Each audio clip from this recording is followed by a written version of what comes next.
I will do that, yes. You already mentioned the Reggie. I mentioned the Reggie, and I will actually connect to the full Riemann sphere parameter space amplitude / gravity / double copy, and hopefully connect a little with Alex's lecture later on. So that's actually the plan. So I think I will tell about 10 minutes about the basic Hue formalism tomorrow, and then draw a couple of pictures of tori and spheres in order to get from genus 0 to genus 1.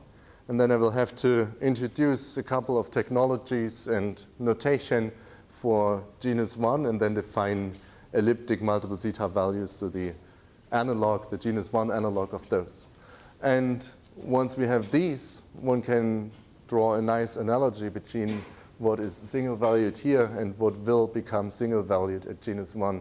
And that's maybe the distant and main goal of the lecture, that at least you can deal with these notions and know a little what people are thinking about currently in that realm. That's the plan. More questions?